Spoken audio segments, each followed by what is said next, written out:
Donc on est dans la paracha de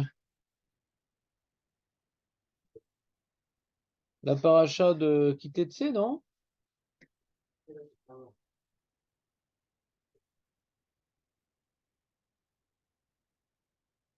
Alors c'est manienne parce qu'on parle de la guerre quand même. Donc c'est assez étonnant qu'on parle de la guerre quand même.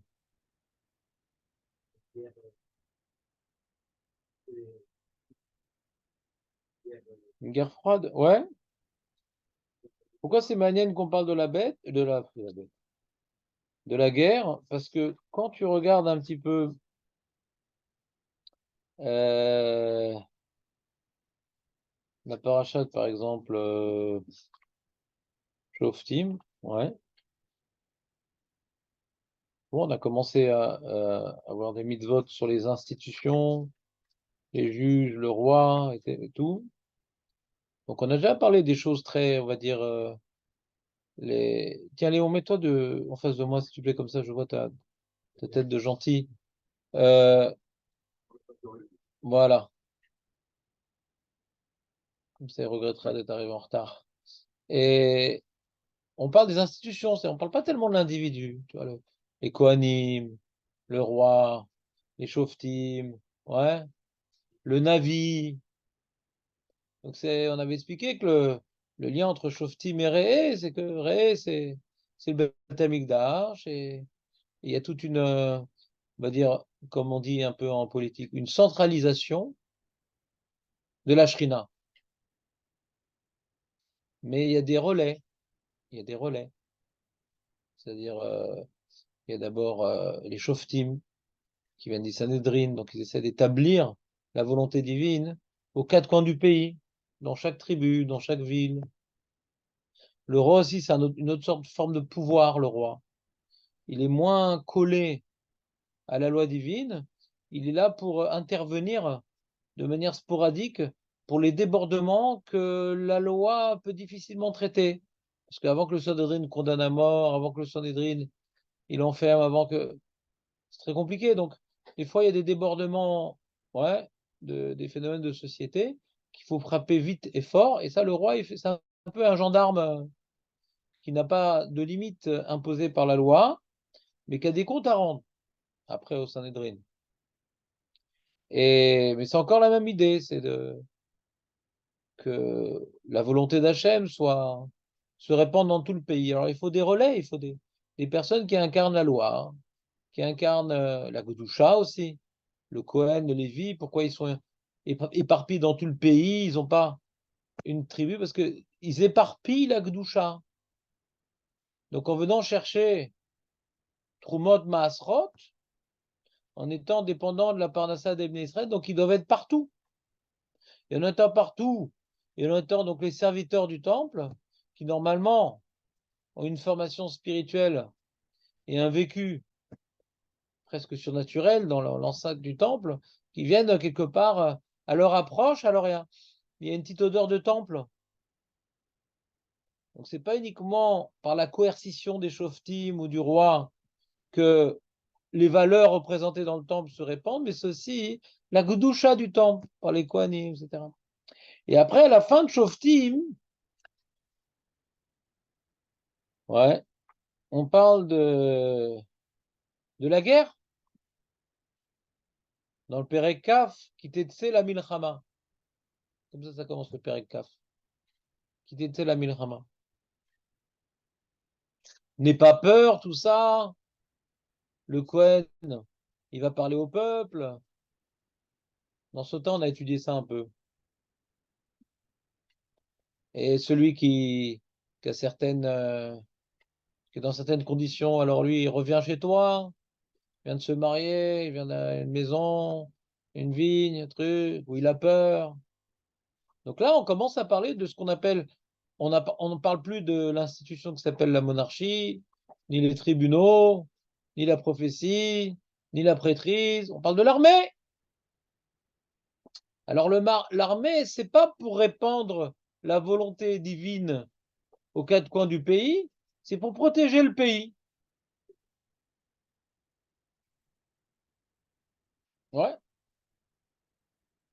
Non, le but d'une armée, c'est pas de faire pression sur une réforme. Non, le but de l'armée, c'est pour protéger le pays. Comment? Tu parles de quoi, là, Jonathan? Juste savoir si on est ensemble. Et pourquoi tu me parles, de ça? Ah oui, non, c'est une bonne remarque, ce que tu dis.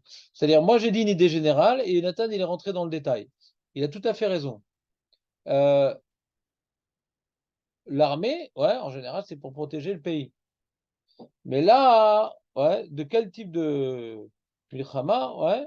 Alors, il dit, Jonathan, c'est milchama reshoot, c'est-à-dire le pays, il veut s'agrandir pour des besoins économiques.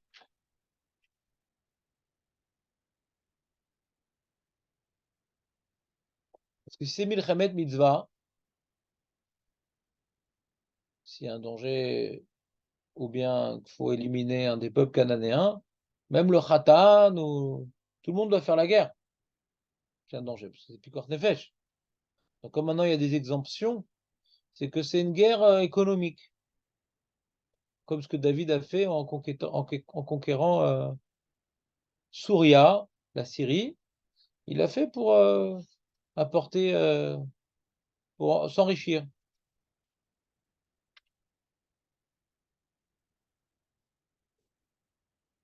Ouais, ça s'appelle Kivush Shahid. Ouais, pourquoi tu veux faire. Qu'est-ce qu'il y a en Syrie? Il y a que du sable là-bas. Mais le. Oui, mais si tu arrives à transformer le sable en tablé, alors tu deviens un grand pâtissier. Donc, et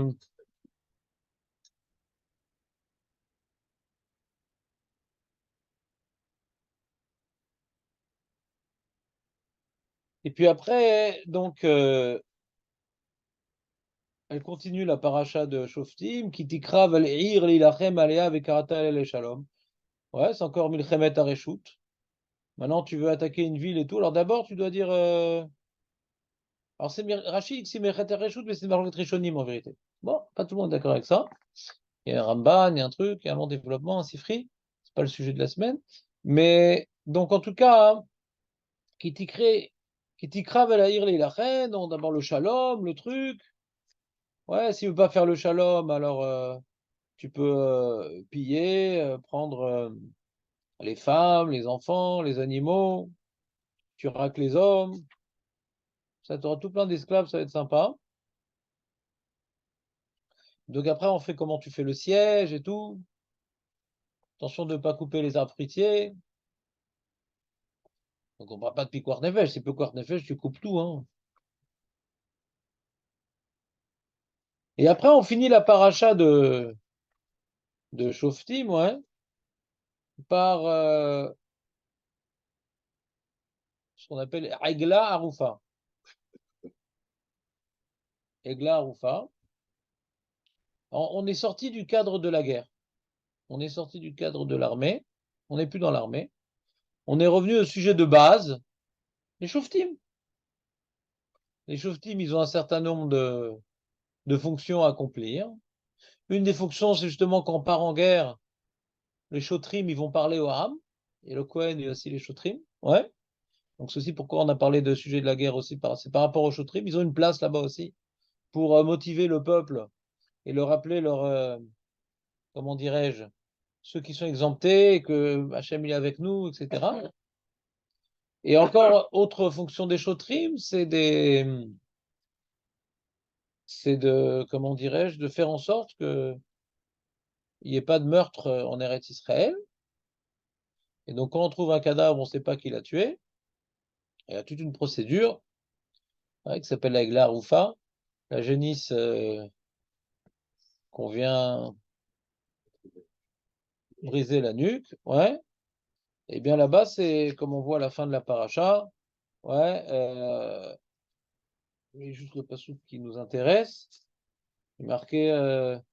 Donc il y a un peu tout le monde là-bas. Tu vois, il y a un peu tout le monde qui est réuni. Il y a marqué Viatsu Zekenera Veshoftecha. Donc ça, c'est le Sanhedrin. Et après, on ramène aussi les juges de la ville. Après qu'ils aient mesuré la distance, la ville les plus proche. Après, tu ramènes les juges. Eux, ils sont là pour voir qui doit être responsabilisé? Après, ils se démettent de cette histoire-là, le Sanhédrin. Ouais. Donc nous, on a commencé par la paracha par le Sanhédrin, enfin, c'est-à-dire par les shoftim qui doivent se répandre dans tout le pays. Et là, on voit après le Sanhédrin, donc on revient à la source, qui s'occupe de l'un des beth din du pays pour l'amener à représenter un peu le Sanhédrin, quoi, c'est-à-dire, encore une fois. Il se casse le Sanhédrin, maintenant c'est le beth din de cette ville-là, enfin de la proximité de ce cadavre, qui va s'occuper de cette cérémonie expiatoire, Zikne Haïr, etc. Il y a les Kohanim, les Lévi'im.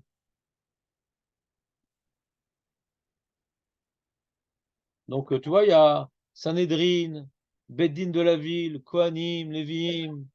Donc, ça, on voit un petit peu les différentes instances, institutions qui ont été évoquées dans la paracha, pas toutes, puisqu'on ne parle pas du Navi, on ne parle pas du Meler, mais qui se réunissent pour s'occuper de quelque chose de fondamental, qui est de dissuader le meurtre, et même le meurtre indirect. Puisque là, on dit, peut-être qu'on a une responsabilité, peut-être qu'on n'aurait pas dû le laisser partir sans lui donner à manger, peut-être qu'il avait faim, donc il a commencé à brigander, et ça s'est retourné contre lui.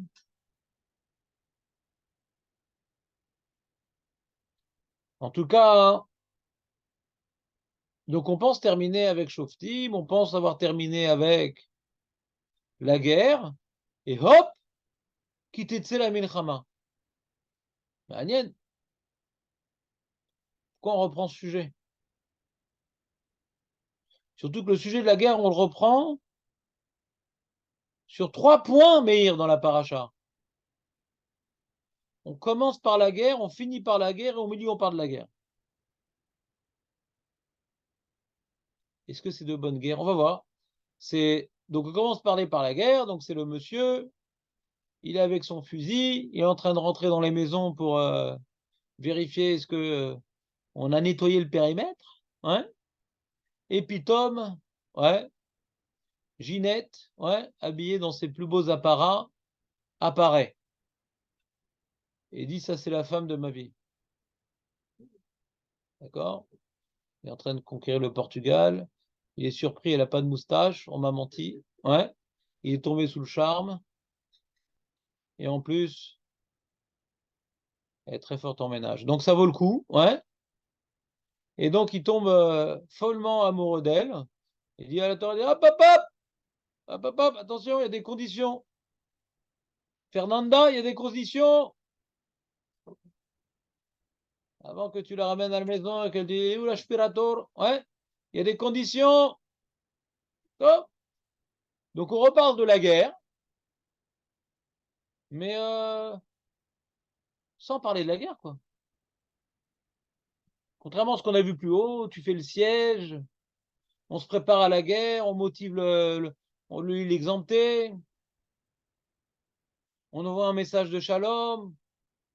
Avant, c'était des vraies lois de l'armée, des choses que le général doit connaître. Et le chauffet, il doit imposer à l'armée certaines procédures. Là, ça ne touche pas l'armée. Ça touche l'individu sur le champ de bataille. Avant, ça n'a rien à voir avec l'individu, ouais. On appelle au shalom au pays, ouais. On fait l'état de siège, comment on fait ça? Là, c'est l'individu sur le champ de bataille. Autre point qui parle de la guerre, c'est au milieu de la paracha, c'est... T'as fait oublier. C'est quand maintenant tu es dans le Mahané, tout est dans le camp militaire. Il fait attention, faut que tu te comportes moralement. Ouais.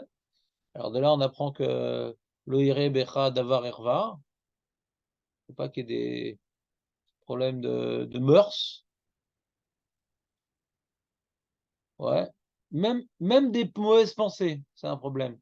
Parce que là-bas, on parle du monsieur qui a une pollution nocturne, qui doit sortir du Machane et tout, parce que le Machane Tzvaï, il y a le Aaron avec. Il y avait un Aaron, ouais, Aaron Milchama qui les accompagnait, une arche, dans laquelle il y avait les débris des Luchot. Vous savez ça ou pas? Il y avait deux Aaron. Il y en avait un. Et justement, quand Shaoul il a perdu la guerre, pour être sûr de gagner, il avait pris avec lui le vrai Aaron. Et c'est comme ça qu'il s'est fait attraper, le Aaron. Et que Élie, il est mort. Il n'a pas pris que le Aaron Milchama, il a pris le vrai Aaron. Normalement, on ne le sort pas, lui, il l'a sorti. Parce que le prophète dit, ah, tu n'as pas gagné toi, bah, si je prends le Aaron, on ne peut pas perdre. Hachem, il ne va pas abandonner son Aaron. Trompé. Donc, qu'est-ce que je te dire? Donc là-bas aussi, on ne parle pas d'une institution. Ouais. Qu'est-ce que doivent faire les généraux? La structure de l'armée? Non, un monsieur, il doit faire attention à ses pensées. Quand il fait ses besoins, il doit recouvrir. Donc prends avec toi une petite pelle. Et on finit par la paracha.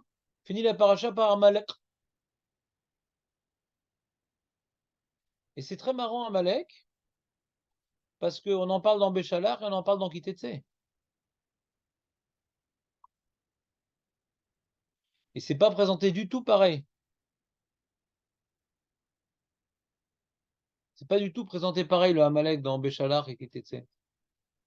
Le saviez-vous? Tu t'es déjà amusé à faire la comparaison, Marco? Ou t'as autre chose à faire?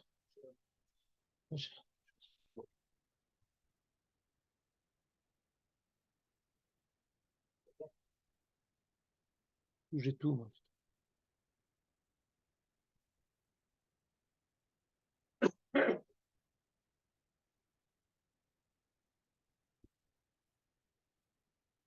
Tu vois, il y a, comment dirais-je, dans Béchalar, on parle qu'il y a une guerre. Dans Béchalar, il y a une guerre.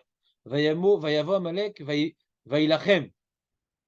Vayamer Moshe Yoshua Bachar Lanu Anashim, Vaitse. Ilachem Amalek. On parlait d'une guerre. Il va nous agresser. Et nous, maintenant, on réagit. On envoie nos meilleurs hommes pour faire la guerre. Et cette guerre-là, elle est miraculeuse. Quand Moshe lève les mains, on gagne. Quand il baisse les mains, il y a un affaiblissement. Et après cette victoire, il construit un misbéar, un hôtel, Hachem Nissi. Donc, ITC, on parle ni du terme Milchama, on parle pas du misbéar, on parle pas choisis-moi des hommes. Non, on dit voilà, Amalek, il est venu. Ouais, Shekarecha Baderer, Veizanev Becha.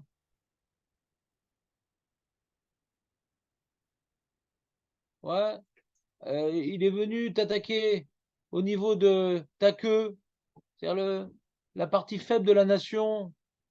Il est venu t'attraper comme ça en chemin. Atarayev et Agéa.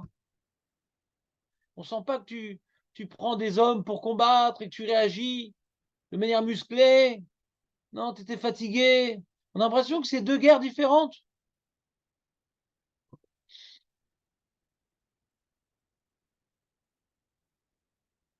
On parle pas de Ness. Donc, Kitetse. Et là-bas, dans la paracha de Amalek de Kitetse, là-bas, on nous enseigne d'effacer le nom d'Amalek. Ouais. Quand on aura fini la guerre avec nos ennemis, on aura comme mission d'éliminer Amalek. Et dans la paracha de Béchala, on ne parle pas de ça. C'est bizarre quand même que le même événement nous le présente de deux manières, mais complètement différentes. Vous avez compris un peu les nuances ou je les reprends? Tu veux que je les reprenne, Marco? Non, mais Moshe ne peut pas, parce que lui, il n'a pas d'alibi.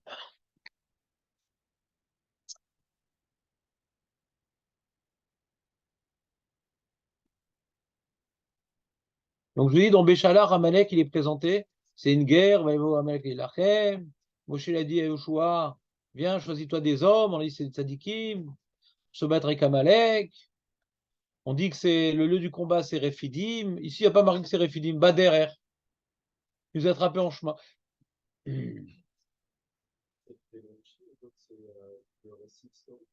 Tu dis, le Béchalar, c'est le récit historique. Ouais, mais on parle de guerre, de miracle. C'est pas uniquement historique. On parle d'un qu'il se bat contre Dieu et Dieu se bat pour nous. Donc, je dis toi des tzadikim, mais ouais, c'est une guerre contre Dieu. D'accord? Et ici, c'est une guerre contre les fatigués. T'arrives et Agéa, t'étais baderer. Parle pas de Nes. Moshe, il lève les mains. Et Zachar et Asher, Asalecha Amalek, Baderer, Betsetrem Mimitzraim. C'est pas exactement Betsetrem Mitzraim, on était à Refidim, mais il y a pas mal déjà de stations de métro qu'on a passées. Pour dire, on vient de sortir d'Égypte, on a un peuple comme ça qui a beaucoup souffert, on est des survivants, des miraculés, c'est comme les pourritures de Polonais, Marchemam, que quand maintenant les Juifs sont sortis des camps pour revenir voir ce qui restait de leur famille ou de leurs biens, ils les faisaient descendre de train pour les fusiller. Ma grand-mère, elle a échappé belle. Elle est revenue aussi en Pologne pour voir ce qui restait, et elle a vu que sa propre nourrice a dénoncé ses parents et elle lui a volé tous ses biens. Et il y a une dame là-bas qui a dit, lui a dit non, non, va-t'en vite, va-t'en vite. Il y en a d'autres qui vont les enterrer dans les champs. Donc c'est un peu ça. Ils sortent d'Égypte, et qu'est-ce qu'on trouve à faire? Viens, on va essayer de les tuer. Attends, t'as pas un peu de compassion là? Les mecs, 210 ans dans la torture. C'est ça qui a marqué Betsetrem et Mitzrayim. Qu'est-ce qu'il y a, Moshe? C'était quoi ta remarque en sourdine? Asher, Asher Karecha Baderer.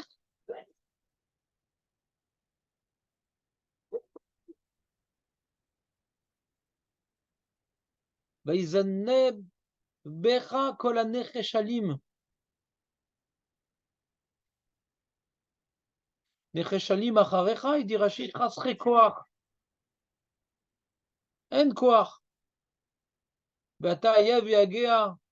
On dit maintenant, ils avaient soif, vous vous rappelez? Ils se sont plaints. Ils ont eu soif. On dit Rachid.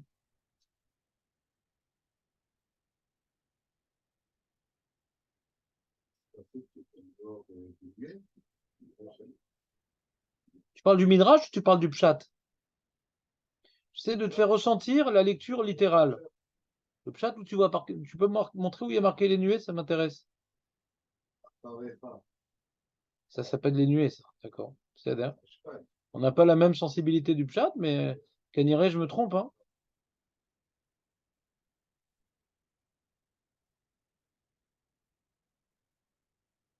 Au Hachem, tu as beaucoup de connaissances, mais en termes de vision d'ensemble de ce passage-là, je me suis inspiré des commentateurs de Pshat. On voit ici un peuple qui est sorti d'Égypte, qui est faible, on s'attaque à sa queue, au talon d'Achille. Ouais. On parle pas de miracle, on parle pas qu'on a choisi des hommes, on parle pas que Moshe lève les mains, on parle pas qu'il y a un S, on parle pas qu'on a fait un misbéar. Et ici, on parle de la vengeance, pas là-haut. C'est-à-dire que on n'a pas l'impression c'est parce que il s'attaquait au peuple de Dieu qu'on doit l'éliminer. C'est plutôt parce que ils sont inhumains, quoi. Ils représentent l'ancêtre du nazi, de vouloir écraser les gens faibles. Aucune pitié, aucune sensibilité. On voit pas du tout ici qu'ils sont attaqués au peuple de Dieu. Pas du tout. À Taïev et à Géa. Tu vois, on aurait pu dire on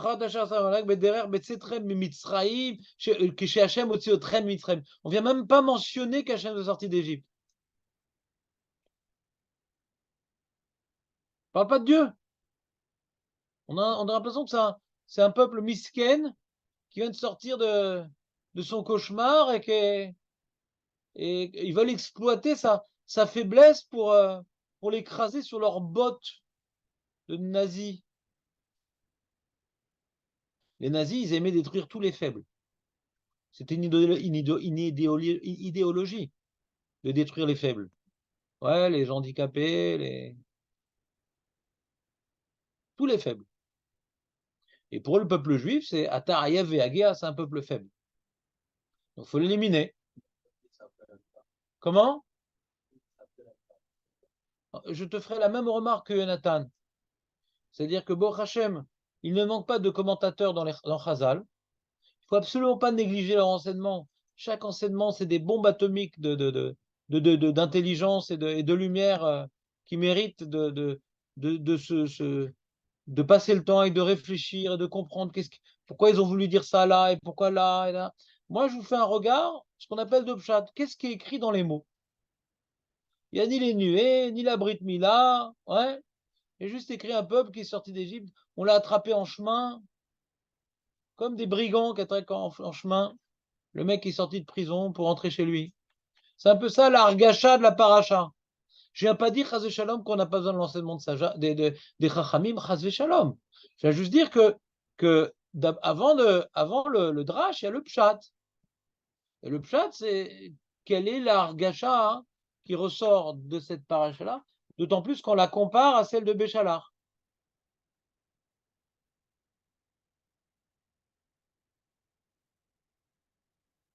Donc si on résume. Donc on a vu à la fin de la paracha de Shoftim, on a pas mal parlé de la guerre en tant qu'institution. Ouais. Et là, dans notre paracha, on reprend des choses qui sont reliées à la guerre, mais c'est pas en tant qu'institution.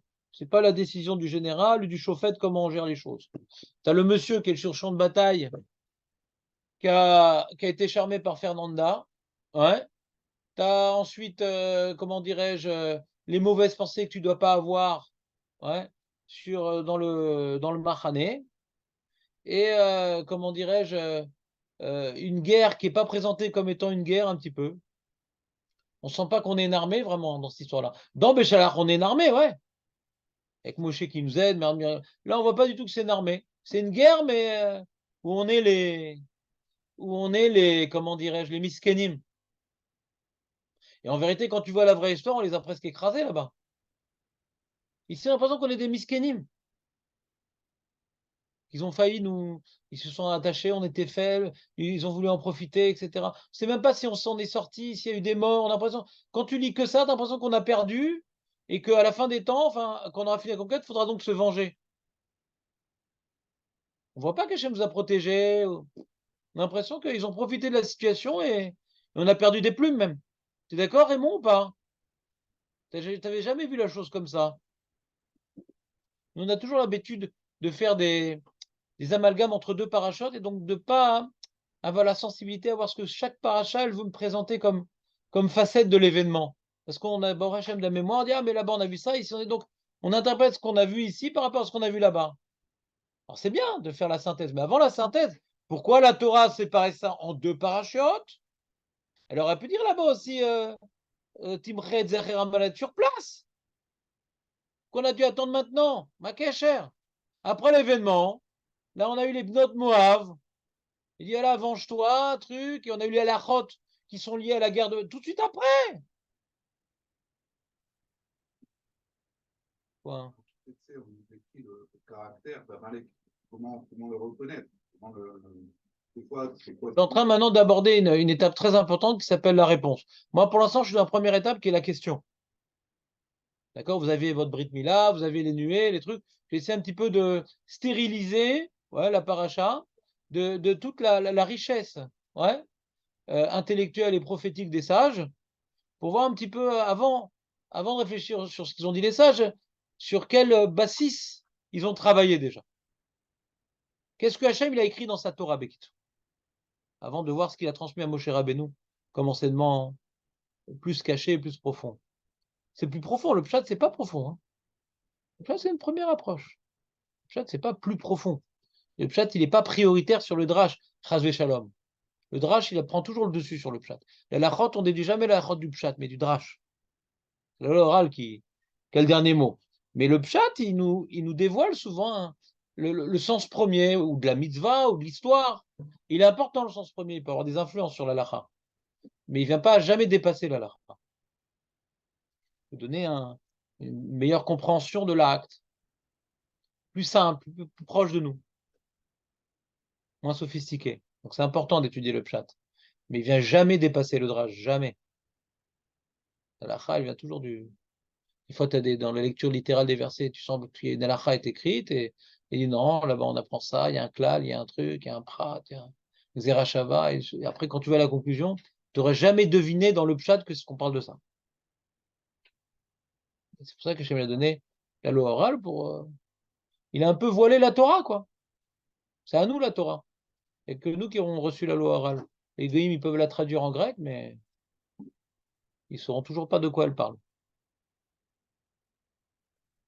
Mais en tout cas, Hachem, il n'a pas que voilé, il a donné un sens premier qui correspond à quelque chose. Donc ce qui est dévoilé, il correspond à quelque chose. Faut après étudier ce qui est voilé, mais d'abord, et le dévoilé, qu'est-ce qu'il dit? Donc après ce petit rappel sur le drash et le pshat, j'aimerais donc vous dire une idée, qui n'est pas de moi, je l'ai vu dans Ravir, j'ai vu dans différents commentateurs, que cette paracha est très importante de Kitetsé. Elle nous concerne beaucoup plus. Parce que les Shoftim, les Nevim, les Kohanim, le Meler, les guerres, malheureusement, on est en galoute. Il n'y a rien de tout ça. On n'a ni un Meler, on n'a ni des Shoftim. Les Kohanim, on n'est même pas sûr que c'est des Kohanim, donc on ne peut même pas appliquer toutes les halachot avec eux. Ouais. On n'a plus rien de tout ça, de Shoftim. Mais toutes les lois pratiquement de Kitetse, on les a. Ouais. Par les lois de mœurs, de mariage, le divorce, le truc. On va voir, on va un petit peu faire le travailleur qu'on laisse manger quand il cueille. Il y a des lois. Et tu dis, mais Rav, c'est pas vrai. L'histoire de Fernanda, le soldat qui trouve dans la truc. Alors si, c'est pas une loi de guerre, ça. C'est la Torah nous a plongé dans un cas de figure, ouais, tout à fait particulier, qui est adapté aux soldats sur le champ de bataille, mais qui peut nous concerner aussi. Mais c'est poussé à l'extrême là-bas. Je suis plus clair. Je vais essayer de mettre un peu plus clair. Un soldat sur le champ de bataille, il fait ce qu'il veut. Il n'y a plus de loi, il n'y a plus de roi, ouais. Il n'y a plus de code de la route. Tu as vu les Russes quand ils sont arrivés en Ukraine, ils ont tout pillé. On pille, on viole, on tue. Ouais. Dans la guerre, il n'y a plus aucune institution. Il n'y a plus d'institution dans la guerre, rien. Il n'y a plus de tribunaux. Ouais. Il n'y a plus comment dirais-je, de police. Il n'y a plus de religion. Il n'y a plus de femmes mariées ou pas mariées. Tout ça, c'est la même chose. Ou pas, il n'y a plus rien.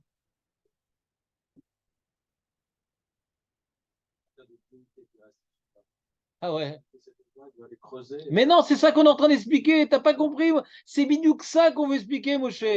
Que normalement, c'est pas comme ça que ça passe, il dit Ravirch. Normalement, en situation de guerre, ouais, c'est taillot, ouais, c'est des bêtes sauvages, les soldats. Et justement, la Torah, elle veut éduquer. Elle veut éduquer qui? Pas le soldat, elle veut éduquer l'homme qui est livré à lui-même. C'est bien d'établir des institutions. Ça renforce la société, ça renforce le peuple, ça spiritualise le Ham Israël aux quatre coins du pays, ça répand la lumière du Beth Amikdash, là où ça peut être répandu grâce à ces infrastructures. Mais les institutions ne peuvent pas couvrir tous les endroits et l'individu, il peut toujours trouver des brèches. Donc si l'individu ne développe pas une moralité quand il est livré à lui-même, si l'individu ne développe pas une moralité quand il est livré à lui-même, c'est des fois il y a des crises comme ça, des trucs, il commence à piller les magasins, il y a des et les gens, ça devient des animaux partout. Non, non, partout. Même quand il est dominé, le mec. il y a toute une crise, etc., il y a une guerre, etc., on a peur, on va dévaliser les magasins parce qu'on a peur de ne pas avoir consommé. Mais attends, mais tu vas pas dévaliser parce que tu as peur qu'il y ait une guerre, etc. Et on va voler des bouteilles d'eau et on va truc, etc. Parce que c'est la panique. C'est la panique. Et quand c'est la panique et on a peur pour notre peau, on s'en livre à nous-mêmes. Les institutions, elles ne peuvent pas maintenant punir les gens parce que c'est un phénomène de foule. Ouais. C'est les Chachamim, ils disent qu'il faut maintenant remercier qu'on ait une malchoute, parce que s'il n'y a pas la malchoute, chacun il va manger l'autre. La malchoute, c'est-à-dire quelle qu'elle soit, un pouvoir, ouais, un pouvoir qui impose des lois et des châtiments, sauve l'individu de la bête qui gronde en nous.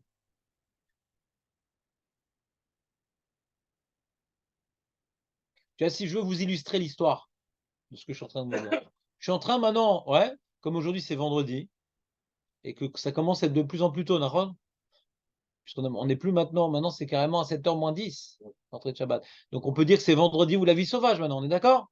Alors c'est le résumé de vendredi ou la vie sauvage. Vendredi ou la vie sauvage, donc c'est Robinson Crusoe, qui était livré à lui-même.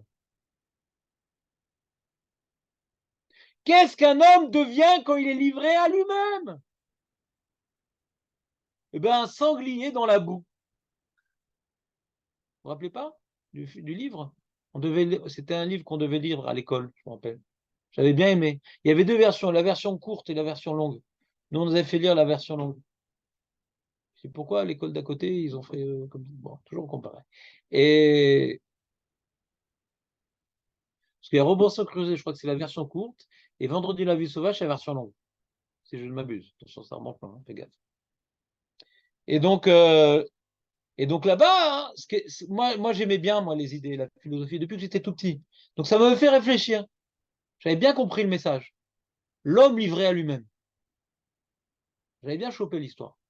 C'est très intéressant. C'est un livre descriptif, tu vois, et petit à petit, il essaie de se reconstruire une société. Alors, bien sûr, on connaît l'histoire, il construit deux synagogues, comme ça, il y en a une ne va pas, etc. Donc, de reconstruire complètement la société avec ses qualités, ses défauts. Et des règles, une discipline et tout. Mais c'est un livre, en général, un homme, il n'arrive pas à ça. J'imagine très bien qu'un Talmid Racham, il serait arrivé à ce qu'il a fait Robinson Crusoe, mais sans passer par sa crise animalière, son comportement bestial. Des fois, on est livré à nous-mêmes. Aujourd'hui, il y a des caméras partout, mais des fois, il n'y a pas de caméra. On ne voit pas ce que tu fais. Tu es chez toi. On ne sait pas ce qu'il y a dans tes pensées. Mataose. Donc, les cas de figure qui sont intéressants, c'est l'homme qui est sur le champ de bataille. C'est un cas extrême. Non seulement tu peux faire ce que tu veux, mais en plus, tu as besoin de femmes, tu as besoin de manger. Donc, tu as des besoins. Donc, non seulement il y a, Shalom, ni Dieu ni maître, ouais, Shalom, mais en plus, tu as des circonstances atténuantes. Donc la Torah dit oui, mais attention, mais même quand tu es dans un cas extrême comme ça, il faut encore, tu respectes certaines règles. Elles sont moins coercitives, elles sont moins difficiles, mais il y a quand même, il faut que tu restes dans un cadre de loi, parce que dès que tu sors complètement, si ce n'est même que pour un cas, du cadre de la loi, tu t'habitues à la désobéissance qui vient enivrer, la désobéissance enivre l'individu. On se sent fort quand on n'est pas dans un. On se sent. Au début, hein, un homme qui commence à désobéir, il se sent plus intelligent que les autres. Tu sais, les voyous qui n'acceptent pas les lois, ils se sentent forts. Il y a une ivresse de l'anarchie. Il y a une jouissance. C'est énorme. Après, il y a une décadence, donc il regrette. Mais les premiers pas de l'anarchie, c'est tu te sens comparable à Dieu, tu fais ce que tu as envie. C'est un peu la crise de l'adolescence, la jouissance de la désobéissance. Après, il voit qu'il en a marre parce qu'il fait n'importe quoi, mais au début, il y a une jouissance. Donc, dit non, le fait de t'imposer un cadre facile, parce que tu peux l'apprendre, la femme, tu peux l'apprendre, même si elle était mariée, tu peux l'apprendre. Tu tues son mari, tu l'apprends. Donc, il y a une certaine tolérance envers le Yetzer Hara, mais pour qu'on te demande de faire ce qui est possible pour tes forces morales, donc on ne peut pas te demander trop. C'est comme quand on a un adolescent qui a des problèmes, ouais, on doit essayer de garder pour lui un certain cadre de loi quand c'est encore possible. Des fois, c'est plus possible. Il refuse complètement l'autorité parentale. Mais s'il n'est pas encore arrivé à ce niveau-là, il y a des choses qu'il doit faire. Comme ça, il reste encore subordonné. Et il va pas partir trop loin dans son délire parce que les parents sont encore dans la photo. Grâce à ce petit cadre de loi adapté à ses forces limitées, ouais, et à la tempête qui gronde au sein de son cœur, bouillonnant de passion irresponsable.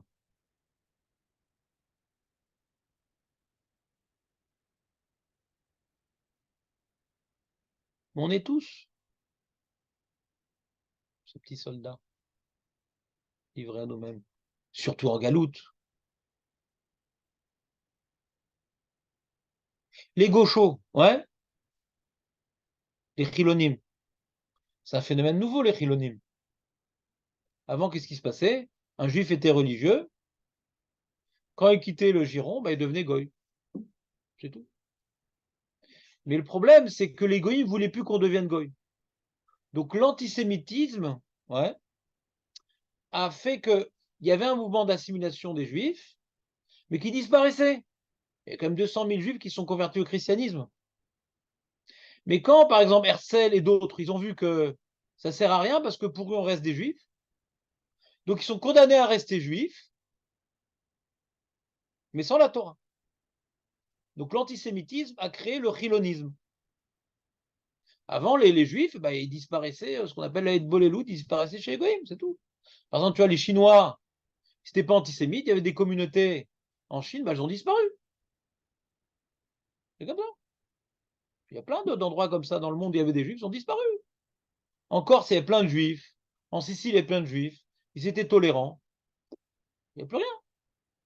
Alors, ils ont des noms juifs un peu, ils ont des pratiques juives. Ils ont gardé Goël Adam, les Corses. Mais non, bébête, hein. Je suis sûr qu'ils ont des. C'est le seul région en France, ouais, ils n'ont pas donné un juif aux Allemands. Des prosémites de base. Même Napoléon, il était super prosémite, Macarin. C'est bizarre quand même. Et ils ont des noms juifs, hein, beaucoup d'entre eux. Donc on disparaît normalement. Mais quand l'égoïme ne veut pas que tu prennes sa place, disant toi tu restes juif, donc ils ont dû créer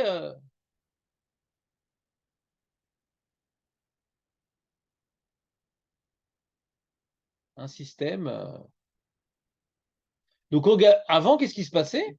Un juif, comme maintenant tous les juifs étaient religieux, il y avait des rabbins, et un juif qui se comportait mal, il était excommunié.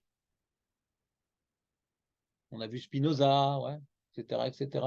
Il appartenait à une communauté très forte à Amsterdam, ouais. Et donc les juifs qui déliraient, ils étaient excommuniés. Donc tu n'étais pas livré à toi-même, tu ne peux pas raconter n'importe quoi et ouais, tu peux être à Picoros tranquille.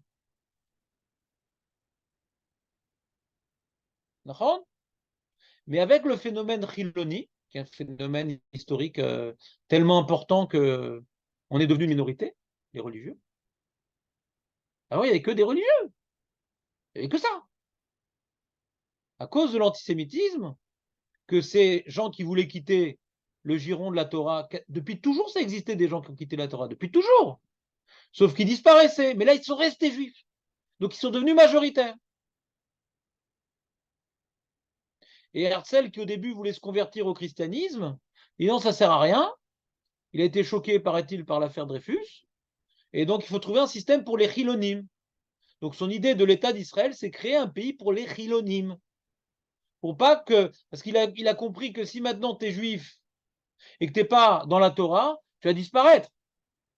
Tu vas finir par t'assimiler, tout perdre, et tu n'auras rien gagné parce qu'ils vont quand même te pourchasser. Donc, il était assez intelligent pour prévoir le nazisme. Ouais, il a vu dans l'affaire Dreyfus le nazisme. C'est fort. C'était pas un abruti. Donc, il faut trouver un endroit où on va être protégé. On pourra vivre comme moi, avec une grosse barbe mais sans kippa, ouais, mais sans être dépendant d'égoïme. Donc c'est ça le rêve sioniste. Alors, bien sûr, il y a des rabbins sionistes qui ne partageaient pas du tout son opinion, qui sont accrochés à l'idée du sionisme, etc., mais qui ont essayé de sanctifier cette idée-là. Et dans les congrès sionistes, il y avait une partie de religieux qui sont attachés.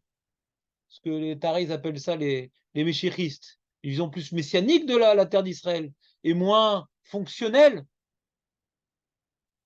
Ouais.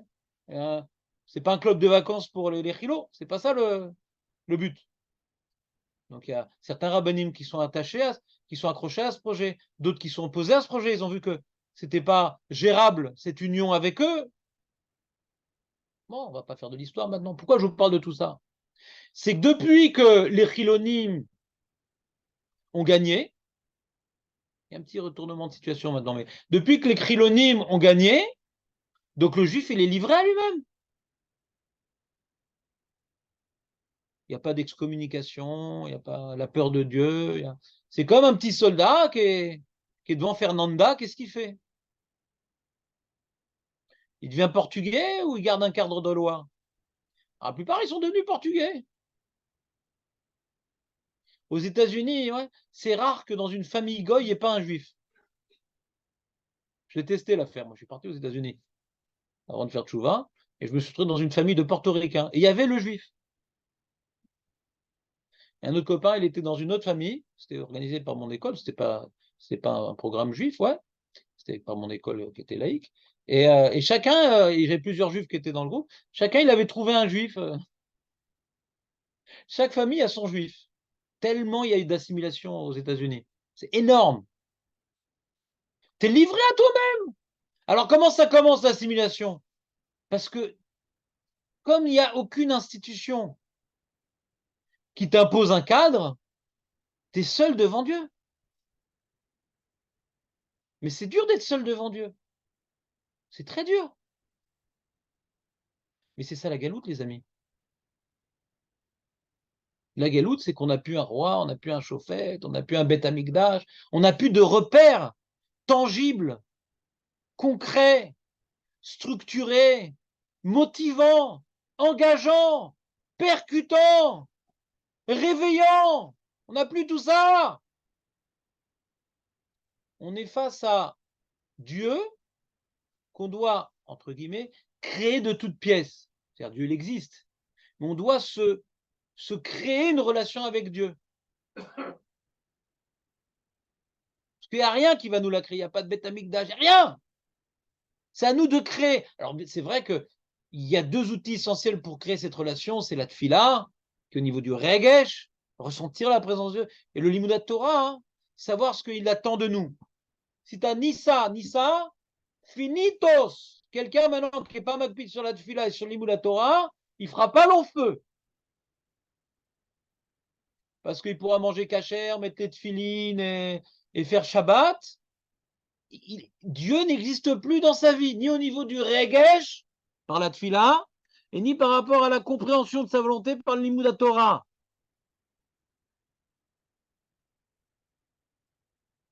Nous, en Eretz Israël, on est encore plus livrés à nous-mêmes qu'en France. En France, puisqu'on avait du mal à s'en sortir avec les goïms, on n'était pas à l'aise, on avait la communauté.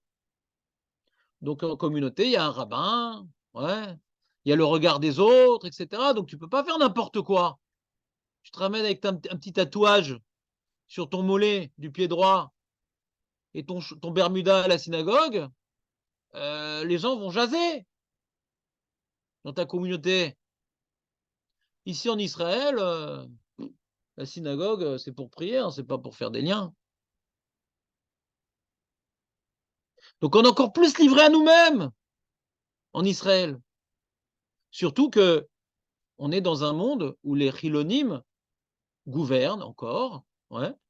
Alors les extrémistes chilonimes, ils ont des petites difficultés, ils se débattent pour pas perdre, ouais, le pouvoir tout puissant qu'ils ont, ceux qui ont créé le pays, forcément. Donc ils ont créé un pays avec des accroches bien claires pour que le pouvoir reste dans leurs mains.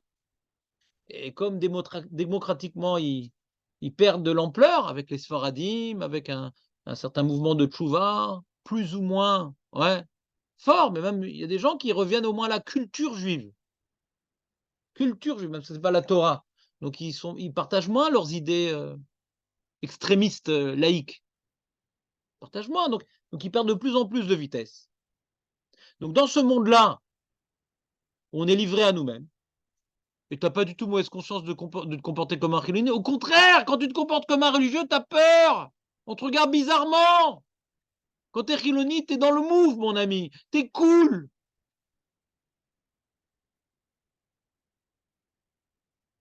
Il y a plein d'endroits en Israël où tu es mal vu parce que tu as un look religieux.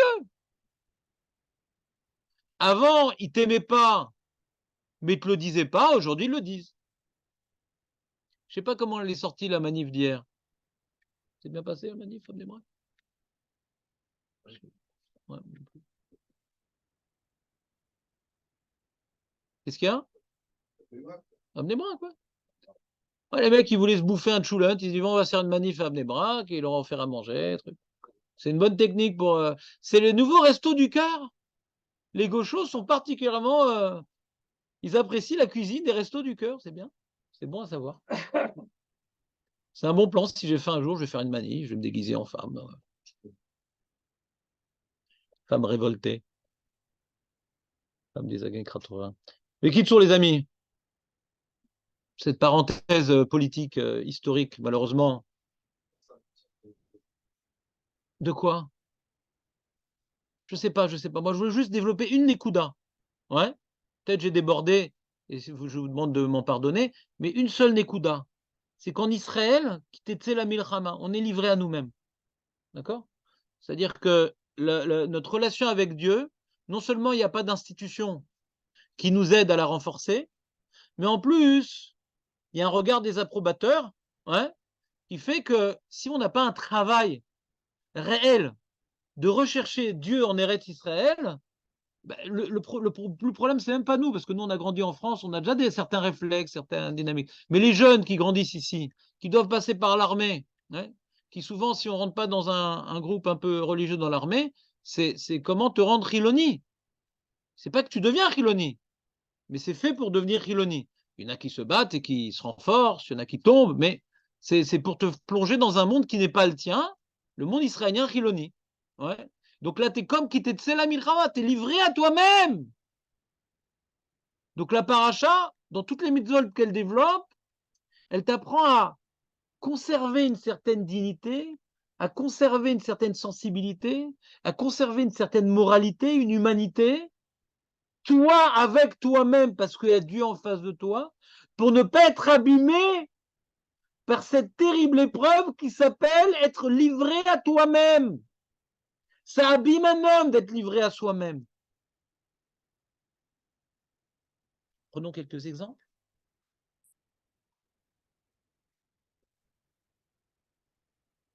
Et donc, pourquoi on finit juste parce que, juste pour dire l'idée générale, ouais, on comprend dans l'histoire de Yefet Toar, c'est l'homme qui est livré à lui-même. On comprend l'histoire dans le Mahané, le monsieur qui a des mauvaises pensées, ouais, qui va aux toilettes. C'est des choses qui sont très personnelles, très individuelles. Comment il se comporte dans ces choses-là? Personne ne le voit, ce qu'il pense, personne ne le voit, comment il fait ses besoins. Est-ce qu'il recouvre ses besoins? Ou il est comme un... Est-ce qu'il est pire qu'un chat? Un chat, il a un comportement humain. Il a un comportement digne avec ses besoins. Pas les chiens. Est-ce que tu es un chien dans le Mahané? En général, les animaux, ils sont sales, ils s'en foutent. Hachem, il a créé dans le chat ce réflexe-là pour nous apprendre que même chez les animaux, il existe un comportement adapté à la dignité humaine. Hachem, il a mis dans chaque animal, ouais, des choses qui nous rappellent que moi, déjà, cet animal, il a un comportement de dignité, ouais, tel que moi, en tant qu'homme, je ne vais pas le faire. D'accord? Et Amalek, c'est quoi Amalek? Alors Amalek, c'est la même idée. C'est que Amalek, il représente celui qu'on ne doit pas devenir. L'abus de pouvoir, l'abus de force, il voit des gens faibles qui sortent d'Égypte, ouais, ils profitent de leur faiblesse pour les écraser. Amalek ne croit pas en Dieu. Un homme qui croit en Dieu, il a un certain idéal, une certaine moralité. Et le juif, par exemple, en général, le juif, religieux ou pas, ouais, il a une certaine humanité, une certaine sensibilité aux pauvres, aux faibles, à ceux qui souffrent. Ouais. Amalek représente l'inverse. C'est comme, ouais, on pourrait très bien, les conférenciers se sont amusés à faire ça. C'est comme les nazis, quoi. Au contraire, le faible, je le supporte pas. Je peux pas me le voir, faut qu'il crève. Hein? Paniquement, je peux pas supporter les gens faibles, même si c'est pas un poids. Parce qu'il faut être fort, un homme il est fort, un homme il est comme Dieu. Nous, quand on réfléchit, nous Dieu, on le présente toujours, il s'occupe de la Yatom, de la Mana, ouais. Mais Kimi Meafardal, Hachem, il est proche des faibles. D'accord? Comme chez Tivna, à chaque fois qu'on parle de la grandeur d'Hachem, on voit son anava. Il est plus proche des faibles, parce que les faibles, ils ressentent leur dépendance. Mais le nazi ou le Amalek, on est très fort, nous. On est très fort. Donc on a des notions de divinité toutes puissantes. Et nos dieux ne supportent pas les faibles. Il faut éliminer les faibles. C'est des déchets. Quand tu dis ça, tu fais abstraction de la sensibilité de l'autre. Mais il ressent quelque chose, il vit. C'est quoi Et souvent, le problème de l'abus de pouvoir et de faire abstraction des gens qui sont dans des situations qui dépendent de nous, c'est que tu es livré à toi-même. Il y a certains comportements de patrons envers leurs employés, ils le font parce qu'il n'y a pas de caméra et personne ne les regarde, sinon ils auraient honte. Comment tu parles à ton employé? Comme ça, tu parles à ton employé. T'as pas honte? Il y a certains comportements de policiers qui tabassent, que s'il y avait des caméras, etc., pas ils le feront pas, ils le font pas. Les problèmes d'abus de pouvoir, de manque de sensibilité du faible, c'est quand tu es livré à toi-même, personne ne te regarde. Qui c'est qui te regarde que Dieu? Mais est-ce que tu as continué à conserver, ouais, comme Yosef Hatzadik, il se sent regardé par son père qui incarne les valeurs divines. Est-ce que tu te sens regardé? Un homme, naturellement, ne se sent pas regardé. Il n'a pas la conscience forte qu'Hachem le regarde. Ça, c'est la nature humaine. Tout le but de Rosh Hashanah, c'est de nous rappeler que Hachem nous regarde. Et on a besoin d'un rappel sur ça. Parce que naturellement, on est beaucoup plus sensible au regard des gens, et c'est ce regard-là qui nous parle. Parce que les gens nous parlent aussi. C'est plus vivant, les gens. Pour nous, Hachem, moi, je vais parler, hein. Moi, je n'étais pas hors Sinaï. Possible. Si tu parles comme ça, c'est possible que tu ne descends même pas de ceux qui étaient. Donc, Hachem, il est abstrait quand on ne se travaille pas. Pour le rendre concret, il y a tout un travail. Rosh Hashanah est ce travail-là.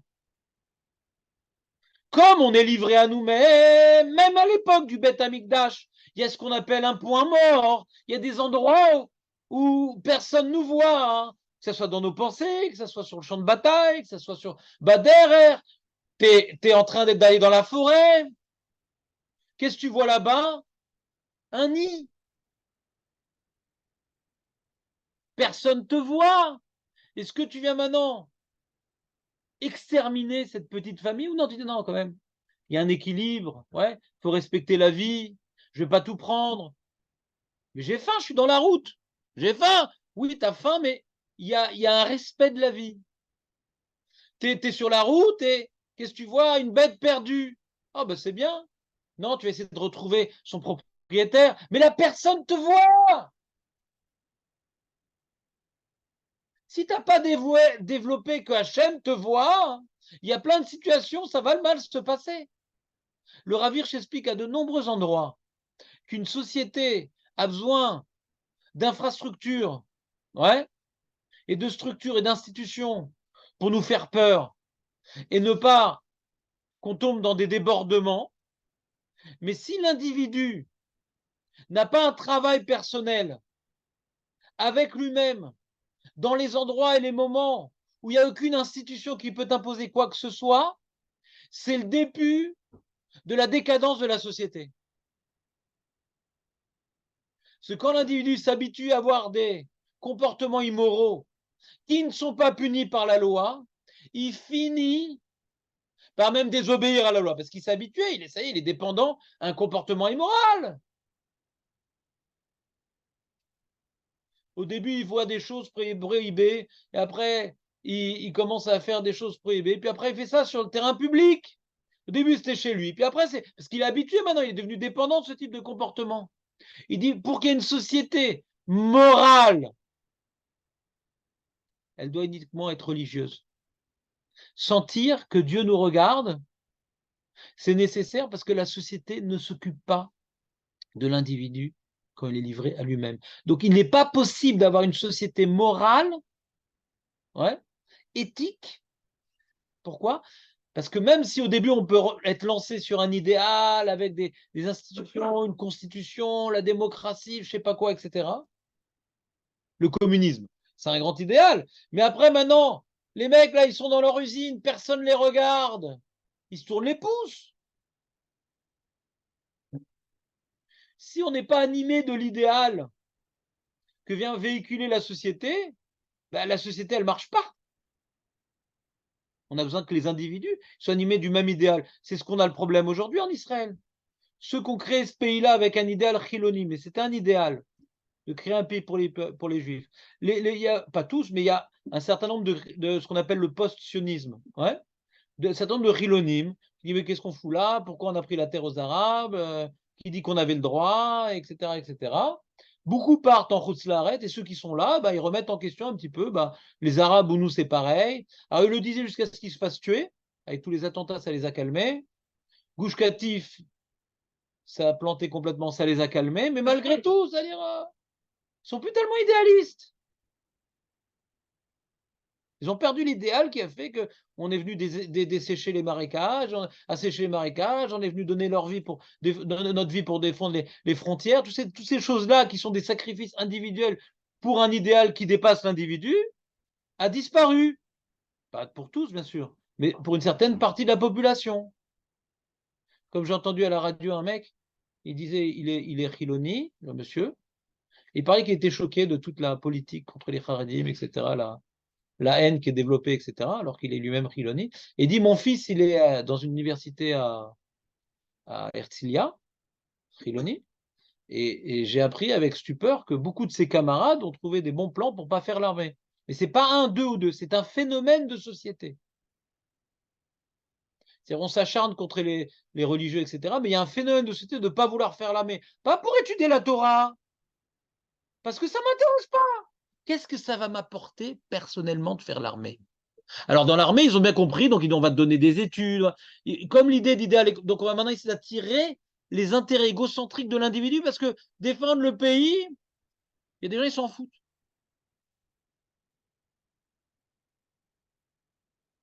Donc, qu'est-ce que ça m'apporte de faire l'armée? C'est une question qu'on ne posait pas en 48. On veut créer un pays. Qu'est-ce que ça m'apporte? Moi, individuellement, ça ne m'apporte rien, mais c'est un idéal. Je ne vais rien y gagner à faire l'armée, je vais peut-être même perdre la vie, mais en tout cas, j'aurais participé à quelque chose de grand. Au bout d'un moment, s'il n'y a pas Dieu, l'idéal disparaît.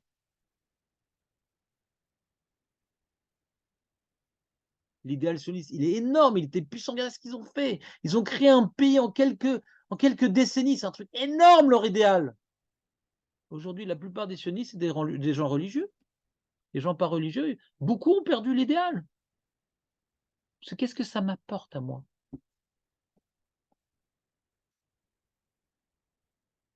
Tout idéal s'éteint parce que dans ta vie individuelle, tu es égocentrique.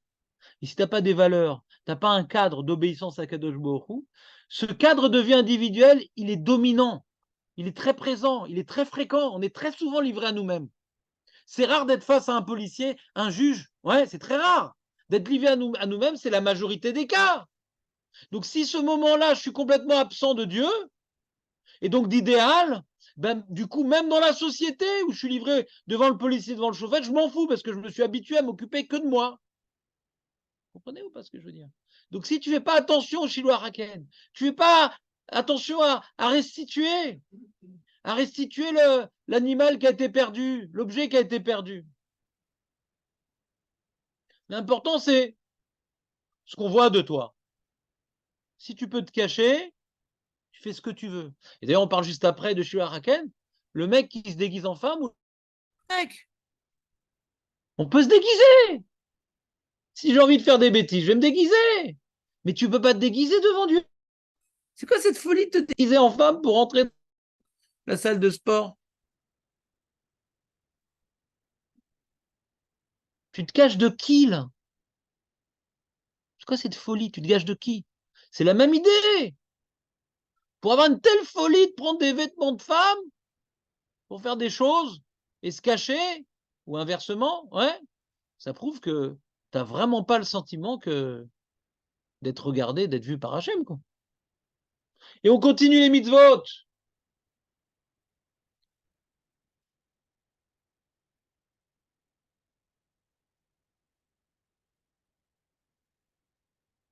Donc on a vu la Haveda, après l'Otilbash de se déguiser, après, bah derrière sur le chemin, je suis tout seul. Je vois un petit nid, qu'est-ce que j'en fais? Ouais. Et puis après, je suis chez moi, je fais ce que je veux. Ouais, mais mets une barrière. Tu sais, chez nous, on fait preuve de négligence. Des fois, des mecs, ils ont des Aaron Hashmal, laisse tomber. C'est des usines à gaz. Ouais, Aaron Hashmal. Comment on dit ça en tableau d'électricité? Tableau électrique? Ils le font comme ça. J'ai un copain, il s'y connaît un peu, il va me le faire. C'est moins cher. À Kol Yebeseder, Altidag, à Talo Arishon, Kol Ashkuna, c'était.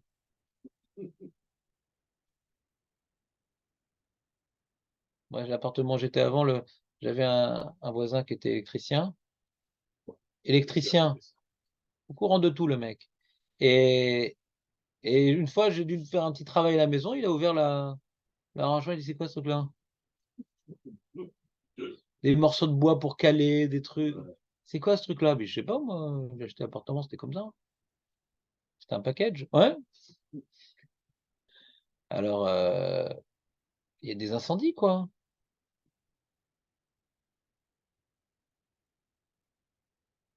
Donc, il y a des gens qui viennent chez toi, qui Paul Anophel. On n'a pas l'impression que c'est le mec de la maison qui va tomber. Celui qui devait tomber, il va tomber. Ouais. Des fois, tu laisses chez toi des choses dangereuses à la maison, mais toi, tu as l'habitude, toi. Qui c'est qui va tomber? Le tombeur. Tu connais, quand j'étais jeune, il s'appelait Pierre Richard. Tu te rappelles ou pas? Lui, il suffit qu'il y ait un trou, ouais. Il était Corard. Il a tiré le trou, lui aussi. Il a tiré le trou vers lui. Il fallait qu'il tombe dans le trou. En général, quelqu'un qui vit chez lui, ouais, il va pas tomber de son toit. Il connaît. Il connaît que sur la terrasse, quand je fais du patin à roulettes, il faut que je freine bien à la fin. Mais qui c'est qui va tomber? Anophel, Pierre Richard, Zichrono Lebdicha. Ouais, lui il va tomber. Non, mais les bdicha, on s'en rappelle pour la bdicha. Ah, il continue à faire des films? Je pense, heureusement que tu as dit je pense. Si dit je sais, c'est que tu t'es grillé. Ouais? Hein? Ah ouais? Ah là là, Astra. C'était la belle époque, tu te rappelles ou pas? Non, ça c'était. Voilà, on voit que une béquioute, quelle béquioute, on voit que vous faites de la fayomi, les mecs. Ouais? Ouais. C'était la daf que le Shabbat. Ouais. Donc, Bekitsour, on reprend. Donc, après cette petite parenthèse légère, ouais, que Paul Anophel, en général, quand tu construis ta maison, on dit ah, ça ira, etc. Mais est-ce que tu as le respect de la vie? Quelqu'un qui a le respect de la vie, il prévoit des situations, ouais, ou même s'il n'est pas concerné, parce que lui, il sait où c'est dangereux. Il connaît. Il y avait un interrupteur chez moi, c'est mon beau-père, ouais, il y avait un interrupteur chez moi aussi que quand tu l'allumais, tu étais électrocuté. Celui qui l'a installé, il l'a installé à l'envers. Je ne sais pas ce que ça veut dire, mais comme ça, il a dit. Donc imaginons, moi j'étais au courant, je dis bon, bah je l'utilise pas cet interrupteur. Vas-y toi, mais il y a d'autres personnes. Pour pouvoir ne pas faire ce genre de choses, tu te projettes, ouais, dans ta responsabilité morale. Personne te voit, tu es chez toi, tu fais ce que tu veux. Non, tu as une responsabilité morale, même chez toi. Et ton champ. Alors, on va te faire des lois aussi pour. Tu as un cadre de loi, même. Je fais ce que je veux dans le champ. Non, attention, tu ne peux pas mettre des kilaïm. Encore une fois, on te plonge dans un cadre de loi pour ne pas oublier que tu es soumis à un maître qui te regarde. Et c'est quoi le problème des kilaïm? C'est quelque part, tu te prends pour le créateur. Ah, c'est une nouvelle espèce. Parce que dans Vaikra, Yutet, 19-19, c'est une bonne moyenne. Être ou kotai tishmoru, pour introduire les kilaïm, okay, tu respectes mes décrets. C'est quoi un décret? C'est quelque chose de hakouk. Hachem, il a mis des différentes espèces. N'essaie pas d'en faire une nouvelle. Tu dois respecter. En faisant ça, tu oublies le créateur. Tu es l'égal du créateur, comme les nazis. Non, non, tu es une créature soumise. Pour te rappeler de ta soumission, ouais, le roi, le créateur, le maître, le juge, il est là, il te regarde. Donc on t'impose, on t'interdit d'adopter des comportements qui s'apparentent aux concurrents de Dieu. Ah, moi j'ai envie de faire aussi une nouvelle création. Ça, il explique un petit peu Ravirch. Alors on parle des kilaïm dans le champ, dans les animaux, de ne pas faire côte à côte truc, et, qui viennent, hein, et Chatnez. C'est l'idée de vouloir faire des nouveaux genres pour sentir un petit peu émancipé du regard du créateur. Bon, c'est le monde moderne, hein. On est dans l'invention, on est dans la création, on fait du in vitro, on fait du... Ouais, ouais, on fait l'intelligence artificielle.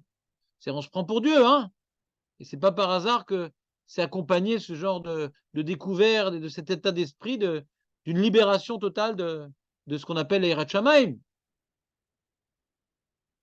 C'est-à-dire, à l'époque, les scientifiques, ouais, il y a longtemps, les scientifiques, ils étaient religieux et ils essayaient de comprendre, ouais, pourquoi Hachem, il a créé telle loi, pourquoi. Ils étaient toujours dans la question du pourquoi Hachem.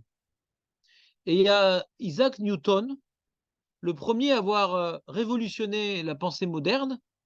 Et en 1687, il a écrit un livre, je crois que c'est les principes mathématiques de la philosophie de la nature. Et là-bas, il a développé une idée, on ne doit plus chercher, ouais, pourquoi Hachem il a créé le monde, mais comment ça marche. On va s'intéresser au monde lui-même, ce qu'on appelle l'esprit empirique. Comment ça marche. Et donc, du coup, il est venu séparer la science et Hachem.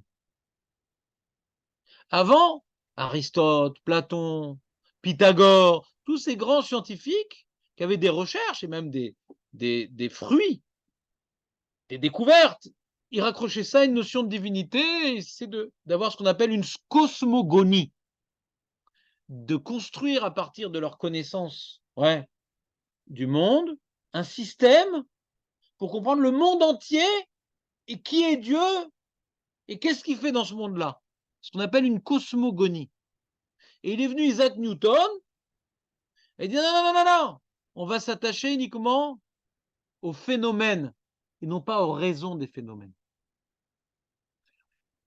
Et du coup, cette recherche-là de s'intéresser à la matière pour la matière, c'est le début de l'abandon, de la prise de conscience qu'Hachem, c'est le créateur. Et donc après, on arrive à une vitro. Voilà, ben ça marche comme ça, on fait comme ça, c'est tout. Il n'y a pas une recherche morale, il n'y a pas des limites morales dans les innovations, comment dirais-je, scientifiques. Parce que Dieu est déconnecté. On est en train de manipuler des outils matériaux, c'est du matérialisme pur. Je m'en fous, pourquoi Dieu, il est où dans ça? Ça marche comme ça, je l'utilise, c'est tout. Alors Kilaïm vient s'opposer à Isaac Newton.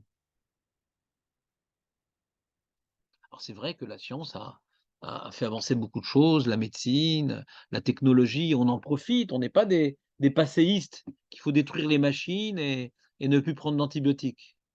Mais on peut profiter d'un système sans s'inspirer de la philosophie qui a porté ce système. On peut profiter de la terre d'Israël sans être inspiré par la philosophie qu'a créé ce pays. C'est pas parce qu'on est sioniste qu'on doit être herzéliste. Ça n'a rien à voir. C'est parce qu'on profite de la technologie qu'on doit maintenant être, comment dirais-je, dominé par la philosophie scientiste qui s'oppose à la philosophie théologique. Il faut garder un certain recule.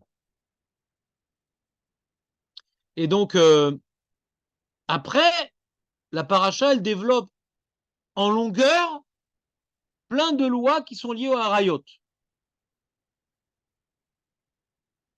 Even Ezra dit après qu'on ait parlé de la maison, du vêtement, on parle de la femme qui est dans la maison. Il ne fallait pas le dire hier sur Abnei Brak, mais ça c'est le Even Ezra. Ouais. Mais le Sforno dit non. Il dit après qu'on ait expliqué que comment il y a le Beth Amikdash au milieu d'Eretz Israël, et comment il y a les institutions qui répandent la lumière du Beth Amikdash aux quatre coins du pays, et comment les lois de l'individu lui rappellent que Dieu le regarde. Donc même là où les institutions ne le touchent pas, l'individu, il sent un regard. Shiloh Haken, Shevat Aveda, Fernanda, il fait de toi, Shem le regarde, il ne peut pas faire n'importe quoi. Alors on développe la halachot, donc c'est-à-dire qu'on arrive à remplir tout Eretz Israël par la Shrina. Il y a le Beth Amikdash, les institutions qui imposent la volonté divine du Beth Amikdash, et l'individu qui ressent Hachem malgré l'absence d'institution. Donc on fait remplir un peu Eretz Israël de la Shrina. Hachem me regarde. D'accord? Mais si tu fais Harayot, tout ce qui est lié à Harayot, c'est quoi Harayot? C'est les lois qui concernent les mauvaises mœurs. Ouais. On va parler du monsieur qui s'est marié avec une femme et qu'il dit elle n'est pas vierge. Et donc, c'est un problème qu'elle ne soit pas vierge parce que quand il s'est marié avec elle, elle était vierge. Et il est bel et bien marié avec elle. Mais il y a une distance entre les Kiddushin et les Nisouin, c'est-à-dire elle est déjà sa femme au début, et arrivé, mais il y a 1 an pour qu'elle prépare son trousseau, d'accord? Et arrivé au mariage, il voit qu'elle est plus Betula, donc il dit peut-être elle a fauté avec un homme, mais elle était déjà mariée, donc c'est la faute, elle est interdite. Hein? Non, faut la tuer. Il y a des témoins, etc. Ouais, mais divorcer, mais là-bas on parle plutôt de la tuer, donc faut que le Beddin, il y a besoin de témoins, de trucs, etc. Mais la Torah ne rentre pas dans le détail exactement qu'est-ce qui nous permet de la tuer. Ouais. On parle là-bas d'éliminer, on va dire. Non, pourquoi? Faut pas avoir peur des lois de la Torah. L'adultère est passible de la mort d'après la Torah. Enfin, il faut des témoins. Le Beddin ne vient pas facilement condamner à mort. Il préfère à chaque fois trouver des preuves du contraire pour pas sans jamais faire couler le sang, mais en valeur absolue, un tel acte mérite la mort. Lui, c'est vrai que dans les séries télévisées, déjà à mon époque, l'adultère, une série sur 2, on en parle, quoi. Aujourd'hui, je sais pas comment ça se passe, mais j'imagine que ça n'a pas dû s'améliorer. Peut-être un manque de fidélité entre les hommes, peut-être aussi, je sais pas. Ouais. Mais Hachem Ishmor. Donc en tout cas, ce problème de l'adultère, de l'infidélité, non, mais j'ai des besoins de femme et je trouve pas mon bonheur, nanana, toujours encore moi avec moi-même. Je suis livré à moi-même, je m'en fous de la moralité, je m'en fous de mes responsabilités. Donc c'est pas gênant, j'ai trompé mon mari parce qu'il me satisfaisait pas. C'est souvent ça le message qu'on entend, ouais. Message très très apaisant et dénué d'égocentrisme, d'égoïsme, de bestialité, dénué de toute moralité, de responsabilité familiale en face des enfants, nationale face à la nation. C'est quoi s'il n'y a plus de famille, il n'y a plus rien, ouais. Oui, mais moi j'avais des besoins. Donc après, par l'adultère, le viol, euh, on t'interdit la femme de ton père, les autres mariages interdits, le mamzer, Ammon, Moab, je ne peux pas se marier avec un descendant d'Ammon, Moab, les femmes, 3 générations, les femmes, oui, Édom, Mitzri, 3 générations. Et après, on parle du Machane Kadosh, justement, la Gdusha. C'est-à-dire, si tu veux que la Shrina, même maintenant que, avec les animaux, Shiloraken, avec les biens de l'autre, avec ton champ, avec ta maison, tu arrives à sentir le regard d'Hachem, si au niveau des mœurs, il y a une dérive, les mœurs, ça vient tout déséquilibrer. Tu peux peut-être travailler le petit oisillon, la petite vache, je rentre, ah, je me sens qu'Hachem, il me regarde, mais s'il n'y a pas les mœurs, s'il n'y a plus rien, il dit le Sforno, ça entraîne la galoute. Tu vas balayer toute présence divine sur terre. Vous me suivez ou pas?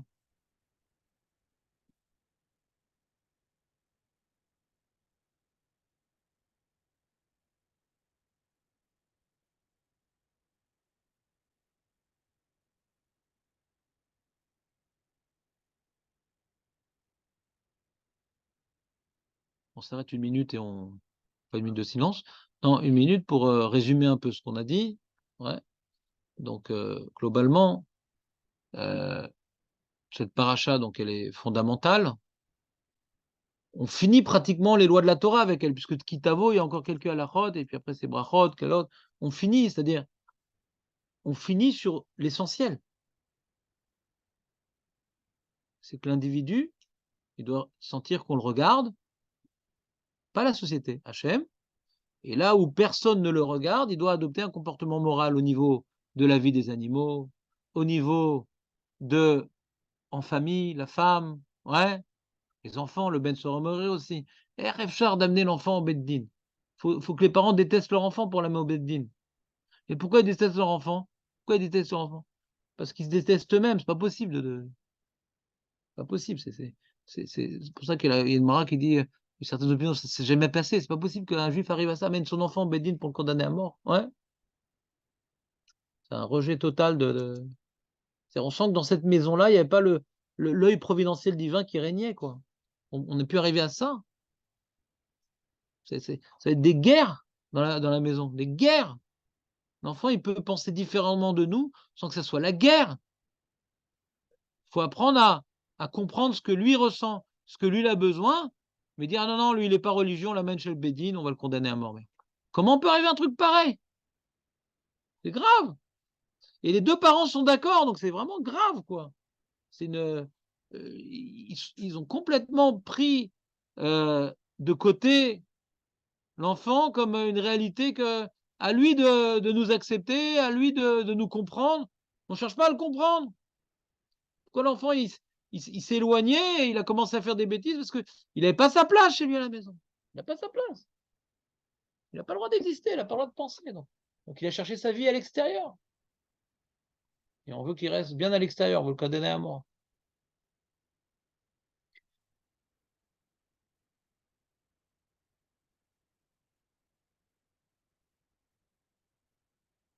Et après, on va continuer un certain nombre de lois, ouais, encore qui sont liées.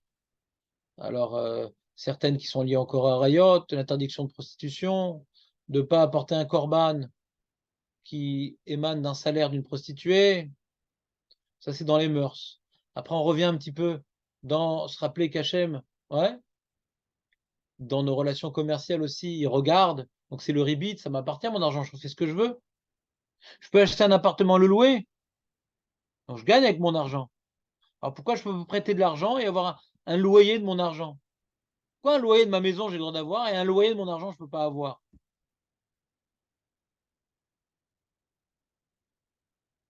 Le ribit, c'est un loyer de son argent. Bah, hein.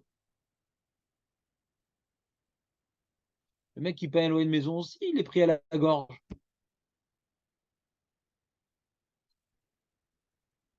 Parce que des fois, quand quelqu'un te demande de l'argent, c'est lui rendre un service.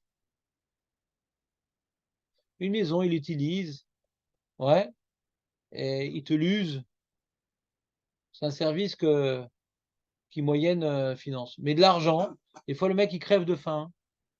Dans certains cas, il a besoin d'une aide ponctuelle pour s'en sortir.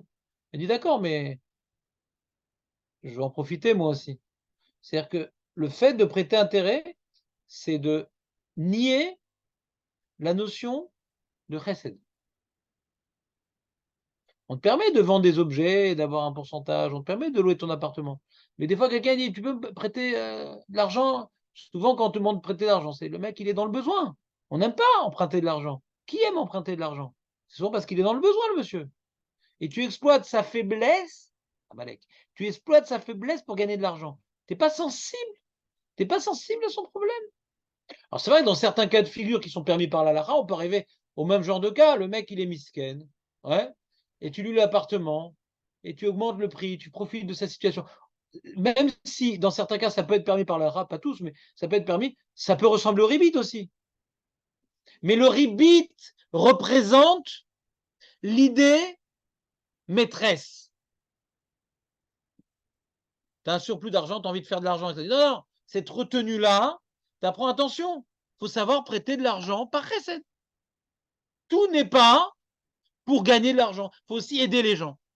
Donc, si maintenant le rébit, tu l'as bien accompli et c'est rentré dans tes eaux, alors même en tant que propriétaire immobilier, tu témoigneras d'une certaine humanité là-bas aussi, même que la halakha ne te l'imposera pas. Donc là, c'est encore un niveau encore plus élevé que ce qu'on a dit précédemment.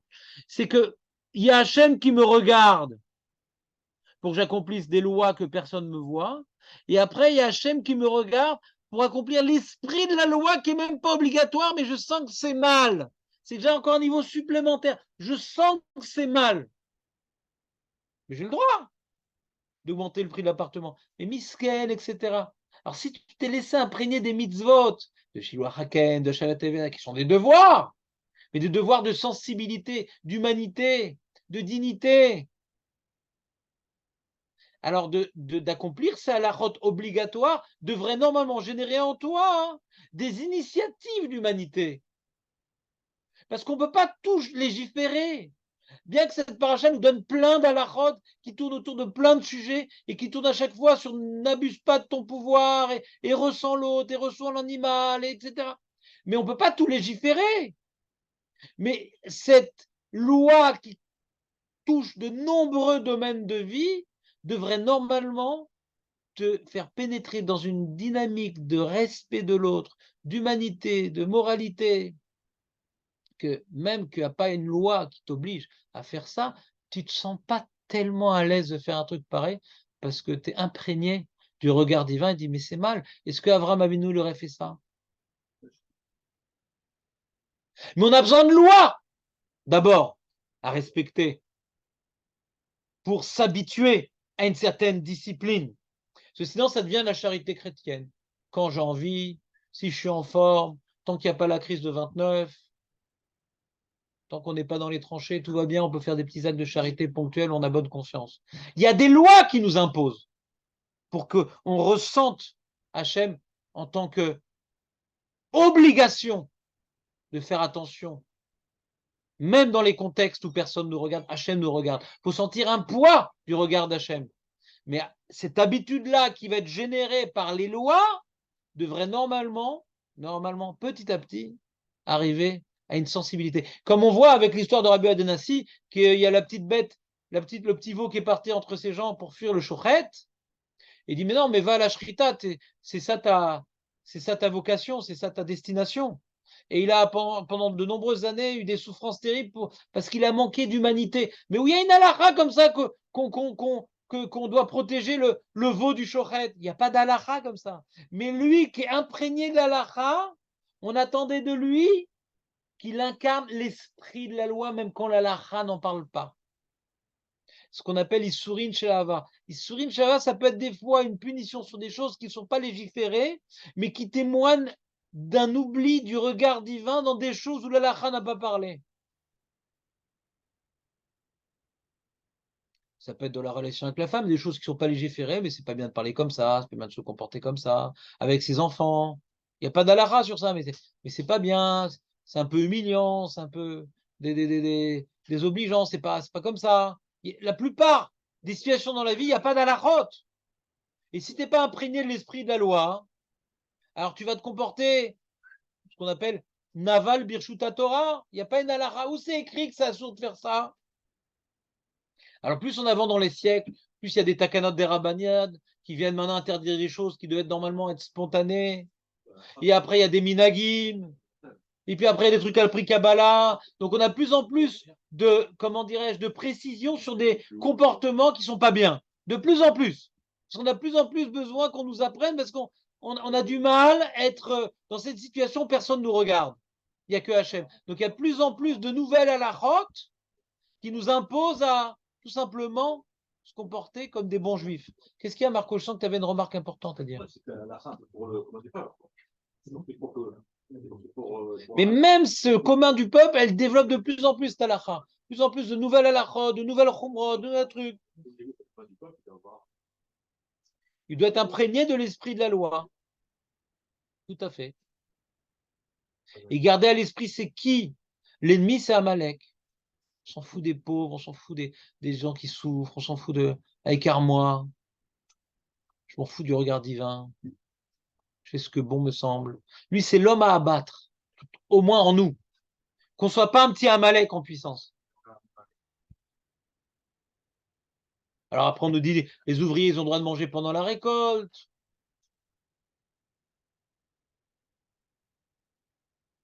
Quand maintenant tu t'empruntes de l'argent, tu prêtes de l'argent, attention que quand il a donné un vêtement, il faut lui rendre. Rappelez, on l'a fait ça dans la Gemara, dans le Metsia. Il donne un vêtement en gage. Il en a besoin, rends-lui. Mais qui c'est qui va avoir un truc pareil?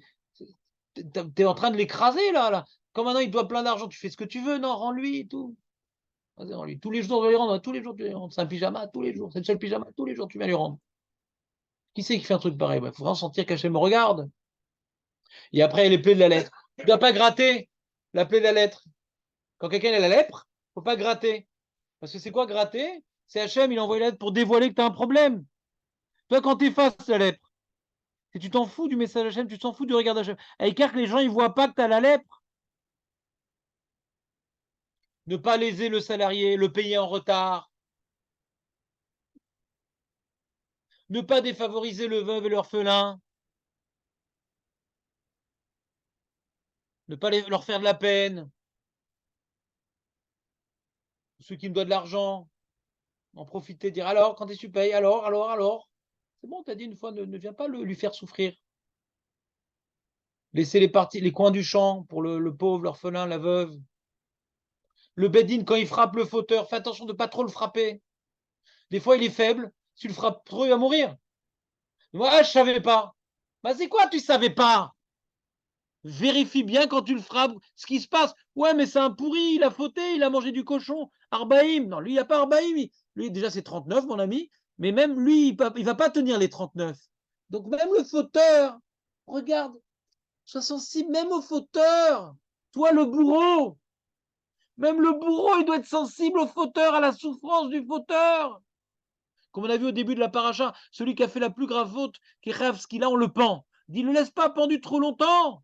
Parce que c'est une humiliation pour son corps. Il a été créé à l'image de Dieu. Même l'homme qui a fait la plus grosse faute au monde, il a fait Avodazara ou Shabbat, il doit être pendu, mais décroche-le le plus vite parce que c'est une humiliation pour lui. Il ne faut pas l'humilier, il a reçu sa capara. Même pour le mort, il faut respecter. Même le rachat Gamour, il faut respecter dans sa condamnation à mort. Voilà, bon, je vous ai fatigué là. Fatigué. L'otarsom Bédicho, ton animal, tu le fais écraser le grain, lui mets pas une muselière, ça le fait souffrir. Tout ça, des trucs. Qui c'est qui va voir ça? Je suis chez moi, je fais ce que je veux. L'animal, ça va. Mais qu'est-ce qu'on s'en fout de l'animal? C'est pas l'animal le problème, c'est toi le problème. T'es pas sensible à ce que ressent l'animal. Mais je m'en fous des animaux, moi. On n'est pas des bêtes. Voilà, vous ferez la suite des halachot vous-même dans la Kreta Torah ou avant.